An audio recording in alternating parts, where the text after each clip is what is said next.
Bonjour. Dernier cours de cette grande partie qui est liée à la communication dans l'organisme, communication entre les organes, qui est un point extrêmement important vu que c'est le moment où nous allons appliquer tout ce que nous avons appris sur le fonctionnement du système nerveux, sur le fonctionnement du cerveau, des nerfs, de la moelle épinière, pour avoir une hygiène de vie qui est bonne et pour permettre que notre cerveau fonctionne le mieux possible. Le cerveau, c'est comme tous les organes. La manière dont nous vivons, notre alimentation, nos habitudes de vie vont influencer son fonctionnement. Ça, c'est vrai pour absolument tous les organes. En cinquième, vous avez vu le muscle et les os comment ça fonctionnait. On vous a dit notamment que on augmentait le risque de blessure si on faisait du sport sans aucune précaution. Donc, si on faisait du sport sans s'échauffer, sans s'étirer, sans boire, si on en faisait trop, et de la même manière que ça avait un impact si on ne faisait pas assez d'activité physique, l'impact sur le fonctionnement du cœur, sur le fonctionnement du rein, sur le fonctionnement du foie. Bref, on vous a dit que pour le système musculaire, pour le système digestif, la manière dont on vivait changeait les choses. Et c'est vrai aussi pour le système nerveux. Et ça va être vrai même pour les parties les plus euh, personnelles du fonctionnement du cerveau. Par exemple, nos émotions. Nos émotions sont influencées par la manière dont nous vivons. C'est pas forcément quelque chose qui est facile à comprendre, mais c'est quelque chose qui est exact et qui est vérifié. Donc les comportements des individus ont des conséquences sur le fonctionnement du système nerveux. Et comme le fonctionnement du système nerveux a des conséquences sur le comportement des individus, certains comportements vont favoriser un certain type de comportement. Je vais vous prendre 3 exemples pour montrer ça. 3 exemples de fonctionnement. Il y en a bien sûr beaucoup d'autres. C'est vraiment extrêmement large et varié, puisqu'en fait, le fonctionnement du système nerveux a trait à absolument tout ce que l'on fait. Donc tout ce que l'on fait va agir sur le fonctionnement du système nerveux. Là, je vais vous prendre 3 exemples. Premier exemple, qui est celui qui est le plus simple à comprendre, c'est la fatigue. La fatigue, elle vient lorsque, globalement, nous dépensons plus d'énergie que ce que nos cellules sont capables de refaire, et donc nous allons être fatigués. Ça peut être lié au fait que nous dépensons beaucoup d'énergie rapidement et que nous ne nous reposons pas. Pendant que nous nous reposons, nos cellules refont des réserves d'énergie qui vont servir. Ça peut être lié au fait que l'on ne se repose pas assez, qu'on ne dorme pas assez, parce que on a des choses à faire, et puis on décide finalement de se coucher tard, on doit se lever tôt pour aller au collège par exemple, et du coup on n'en a pas assez dormi. Ça peut être lié au fait que l'on n'arrive pas à dormir pour d'autres raisons, et notamment ça peut être lié au cerveau. Mais dans tous les cas, nos cellules ne vont pas pouvoir fonctionner tout à fait normalement. Pour tout un tas de cellules, ça va pas trop se voir, parce que ces cellules n'ont pas besoin d'agir rapidement. La cellule du foie n'a pas besoin d'agir rapidement. La cellule du rein n'a pas besoin d'agir rapidement, etc. Pour les cellules nerveuses, au contraire, il y a besoin d'agir rapidement, donc il y a besoin d'avoir de l'énergie immédiatement. Et si jamais on a une grosse fatigue, en cas de grosse fatigue, nos cellules nerveuses, nos neurones, ne vont pas avoir l'énergie nécessaire à l'instant donné pour, par exemple, faire passer le signal électrique ou pour faire passer les neurotransmetteurs dans une synapse. Donc on aura une partie de notre information qui va se perdre parce qu'on est fatigué.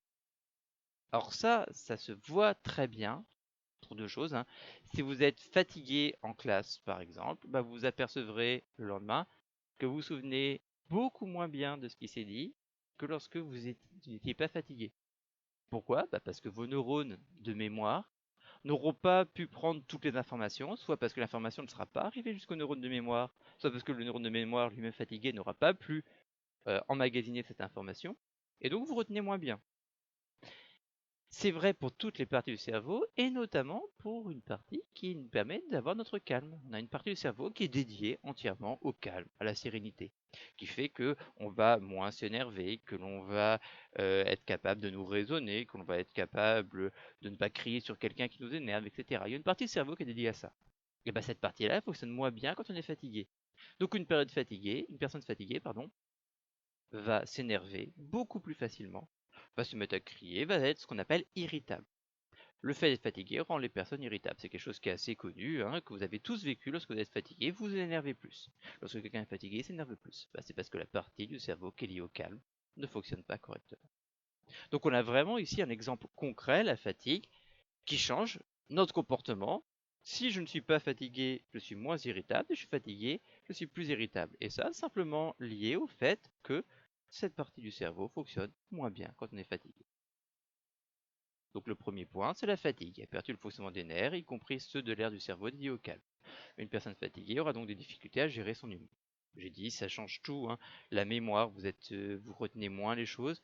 Mais par exemple, à un travail précis, quand vous êtes fatigué, vous êtes moins précis, etc., etc.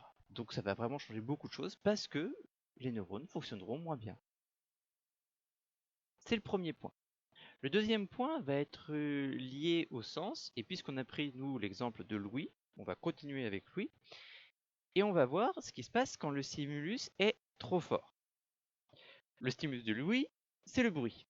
Si je suis dans une situation où j'entends trop de bruit, notre oreille envoie les informations au cerveau. Il va envoyer du coup des informations très importantes et très souvent. Puisqu'il y a beaucoup de bruit, ça va envoyer beaucoup d'informations. Au bout d'un moment, le cerveau, qui reçoit beaucoup d'informations, va se dire « Oh là, j'arrive plus à tout analyser, à tout intégrer. Il y a trop d'informations, je n'arrive plus à les intégrer. Ça m'arrive, donc je vais en intégrer que, par exemple, 1/2. Si vous faites ça une fois, vous entendez beaucoup de bruit. Le cerveau, pendant 3 à 4 minutes, où on va avoir beaucoup d'informations, va dire je prends 1/2, mais au bout de 5 minutes, il revient au cas où il va prendre toutes les informations. Si vous écoutez pendant 1 heure, il mettra peut-être plus longtemps à revenir. Si maintenant vous écoutez tous les jours, par exemple de la musique très forte, votre cerveau, au bout d'un moment, va se dire c'est encore le moment où mon oreille envoie beaucoup d'informations. Donc je vais encore prendre qu'une fois sur 2. Et puis, puisque c'est tout le temps qu'elle fait ça, puisque c'est tous les jours, maintenant je vais prendre une information sur 2 tout le temps. Et donc en fait, votre cerveau ne va pas prendre toutes les informations de votre oreille. Et donc l'oreille, lorsque il y aura des sons qui sont petits, elle envoie peu d'informations, le cerveau pourra ne pas les prendre du tout.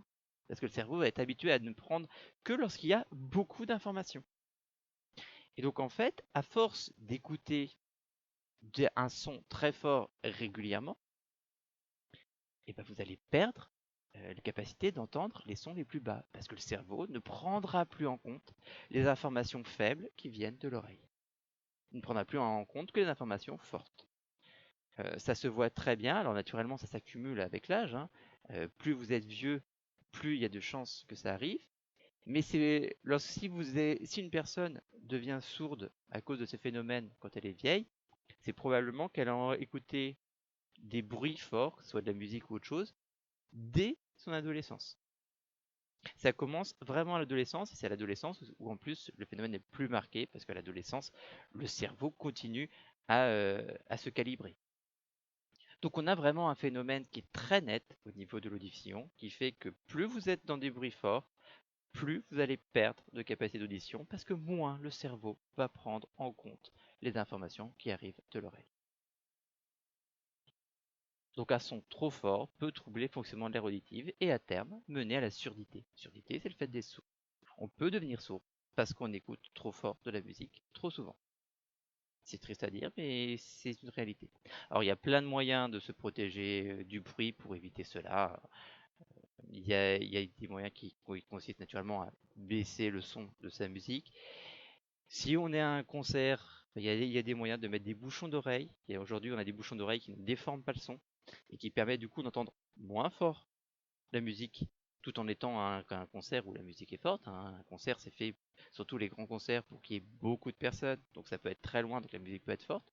Donc avec un bouchon d'oreille, on protège son audition. Euh, Il y a tout un tas de méthodes qui permettent comme ça de diminuer le son que l'on reçoit pour conserver toutes ses capacités à entendre.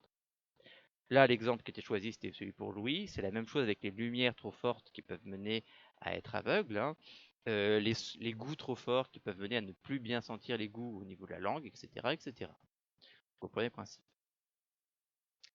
Dernier point, nous avons déjà parlé, mais là on va rentrer dans le détail, c'est tout ce qui va concerner les substances psychotropes, autrement dit, les drogues.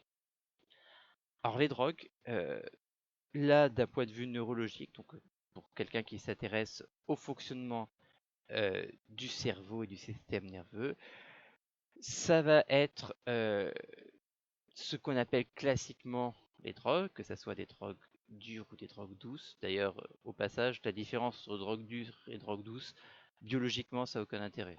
C'est quelque chose qui est rentré dans l'habitude de la société, mais qui n'a pas grand intérêt d'un point de vue médical. Toutes les drogues fonctionnent à peu près de la même manière et sont aussi dangereuses les unes que les autres, contrairement à ce qu'on peut croire. Donc vous avez ce qu'on appelle classiquement les drogues, que ce soit des drogues en cachet, des drogues injectées, des drogues à fumer, des drogues à inhaler, je l'ai pas mis, enfin plein de sortes de drogues différentes. Ça marche aussi pour l'alcool et ça marche aussi pour le tabac. Tout cela vont être des substances psychotropes. Qu'est-ce qui se passe? On en a déjà parlé, entre deux neurones, vous avez un petit espace qui s'appelle la synapse. La synapse, le message pour passer, il passe avec des neurotransmetteurs, qui sont des molécules. Les substances psychotropes sont des substances qui vont passer dans la fente synaptique ici, et qui vont empêcher le bon message de passer d'un côté ou de l'autre. Ça peut empêcher de deux manières. Soit ça empêche les neurotransmetteurs d'aller au récepteur, par exemple en détruisant le récepteur, en occupant le récepteur ou en détruisant le neurotransmetteur. Soit, au contraire, ça va aller sur le neurotransmetteur et activer le neurotransmetteur quand il n'y a pas de neurotransmetteur à passer, donc quand il n'y a pas de message. Un moyen très simple de comprendre, c'est ce qu'on va appeler les hallucinations. Donc imaginez que vous ayez un neurone ici dans le nerf auditif. Il n'y a rien, il n'y a pas de bruit, il n'y a pas de musique, il n'y a rien du tout. Donc normalement, il n'y a pas de neurotransmetteur dans la synapse, mais on a un produit, une drogue, qui vient sur le neurotransmetteur ici, et qui va donner un message. La cellule qui est ici, le neurone qui est ici, bah, il comprend qu'il y a un message, puisque lui, il a reçu quelque chose qui ressemble au neurotransmetteur. Donc il envoie un message, le cerveau reçoit un message, mais qui correspond à rien. Vous allez donc avoir un son qui est créé, qui est un son qui n'existe pas. Votre cerveau va comprendre une information comme s'il y avait un son qui n'a jamais existé. C'est une hallucination, vous recevez quelque chose qui n'existe pas, parce que la drogue a créé un signal au niveau de la synapse. Mais l'alcool, lui, pour parler de l'alcool, va empêcher les neurotransmetteurs, les récepteurs ici de recevoir les neurotransmetteurs. Donc l'information passe mal.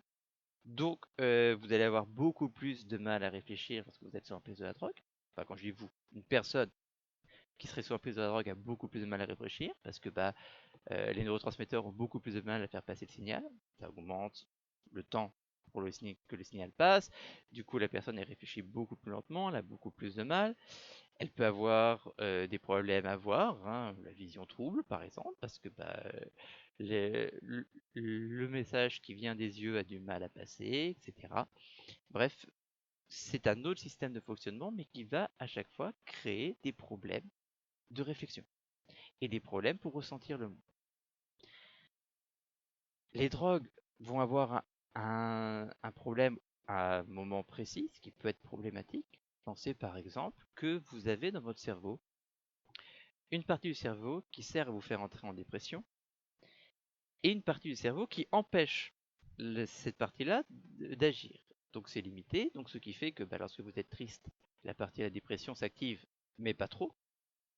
Et lorsque vous êtes gay, c'est la partie qui empêche la partie de la dépression de s'activer, fonctionne bien, et du coup, cette partie-là n'est pas là. Une drogue comme le cannabis va empêcher la partie qui empêche la dépression de fonctionner. Donc, la partie du cerveau qui est là pour la dépression va fonctionner. Ce qui fait alors ça a plein d'effets. L'un des effets, c'est le fait que la personne va moins ressentir la douleur et va être plus détachée de ce qui se passe. Le problème, c'est que ça peut vraiment la faire entrer en dépression grave. Et la plupart des problèmes que l'on a avec le cannabis, ce sont des personnes qui rentrent en dépression grave et qui vont du coup avoir des problèmes et qui ne vont plus être capables de ressentir de la joie, etc. Et allant jusqu'à des suicides.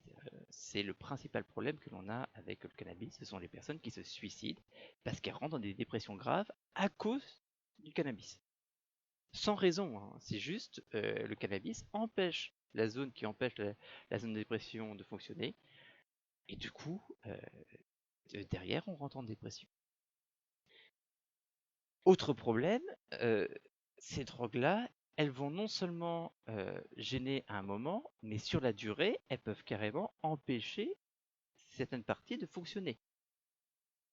Voire, euh, elles peuvent provoquer en plus ce qu'on appelle un manque, ce qui est le fait que la cellule réceptrice derrière ne fonctionnera plus avec le vrai neurotransmetteur, mais attendra la drogue pour fonctionner. Ce qui peut poser des problèmes, par exemple, pour les drogues qui font fonctionner normalement les parties du cerveau qui sont liées à la joie. En l'occurrence, ces personnes-là, sans la drogue, vont avoir du mal à ressentir de la joie parce que leur cerveau va avoir du mal à fonctionner sans la drogue. Et donc ces personnes-là vont ressentir un manque, hein, puisqu'elles ont envie d'être joyeuses, de ressentir de la joie, mais elles ne peuvent pas tant qu'il n'y a pas la drogue ou elles ont beaucoup de mal. Alors il y a des moyens de sevrer pour faire en sorte que le cerveau se remette à fonctionner, mais c'est difficile. Enfin, dernier point, les drogues, et même là, des drogues comme le tabac, hein, qui est une drogue aussi d'un point de vue biologique, même si les effets sont moins immédiats que d'autres drogues, peuvent détruire des neurones. Et un neurone détruit ne se régénère pas, on l'a vu. Donc, les drogues peuvent détruire des capacités que vous ne retrouverez pas. On a des personnes droguées qui ont perdu, par exemple, leur capacité à parler dans une langue. Qui, par exemple, savaient parler anglais et ont perdu la capacité, à cause de la drogue, à parler anglais. Il a fallu qu'ils rapprennent tout l'anglais pour pouvoir le parler. C'est un exemple parmi d'autres, hein. Il y a plein de choses, il y a plein de problèmes. Pensez aux fumeurs de longue durée qui ont du mal à faire bouger leurs bras sans trembler parce qu'ils ont perdu la capacité à faire bouger les bras sans trembler. Une capacité qui s'apprend dans le cervelet, que vous apprenez lorsque vous êtes tout petit, hein, lorsque vous êtes un bébé, vous apprenez à bouger sans trembler. Cette capacité-là, si elle est perdue, et notamment le tabac souvent la fait perdre lorsqu'on fume vraiment beaucoup pendant très longtemps, on perd cette capacité-là, et donc les grands fumeurs, parfois, se mettent à trembler. Enfin, point très important sur les drogues, deux personnes ne réagissent pas de la même manière aux drogues. Comme le fonctionnement du cerveau est propre à chaque individu, la réponse aux drogues est propre à chaque individu. Et il y a des personnes qui, par exemple, pour qui une drogue provoquera de la joie, une autre personne à côté, ça pourra la provoquer au contraire une dépression profonde. C'est vraiment des choses totalement différentes. Euh, y a pas, on ne peut pas savoir avant. C'est aussi pour ça que les drogues sont très dangereuses. Ça peut avoir des effets très graves sur certaines personnes, même dès la première prise. Ce qui est l'une des raisons pour lesquelles les médecins déconseillent les drogues absolument. Donc, dernier point, les drogues affectent le passage d'informations au niveau des synapses, soit en créant un faux signal ou en empêchant le signal de passer. Donc, en conclusion, je pense que vous l'avez compris, le bon fonctionnement du cerveau dépend d'une bonne hygiène de vie. Et on ne l'a pas dit, mais c'est valable pour tous, c'est-à-dire que si vous avez une bonne alimentation, votre cerveau fonctionnera mieux. Parce qu'une bonne alimentation, ça permet aux neurones de mieux fonctionner, parce qu'ils ont plus d'énergie, ils ont plus d'oxygène, ils ont plus de sang, etc. etc. Si vous voulez euh, faire quelque chose, n'importe quoi, mais au niveau, que ce soit du football, des mathématiques complexes, devenir médecin, devenir pilote ou, je sais pas, peindre, enfin, tout ce que vous voulez, Vous aurez besoin d'un cerveau qui fonctionne bien, et donc vous aurez besoin derrière d'une hygiène de vie qui permet à votre cerveau de bien fonctionner. Plus votre hygiène de vie sera bonne, enfin meilleure sera votre hygiène de vie, pardon, meilleur sera le fonctionnement du cerveau et du reste du système nerveux. Voilà, c'est tout pour ce cours sur les communications dans l'organisme. Donc nous avons terminé avec ça les principales parties du cours de quatrième. Vous voyez que ça a été très vaste, on a parlé de beaucoup de choses différentes. Ce que vous avez à faire aujourd'hui, c'est comme d'habitude, recopier ce cours et répondre au QCM. Et je vous dis à la semaine prochaine pour d'autres choses qui seront, que je détaillerai la semaine prochaine, ce sera plus ça. Bonne semaine et bon courage.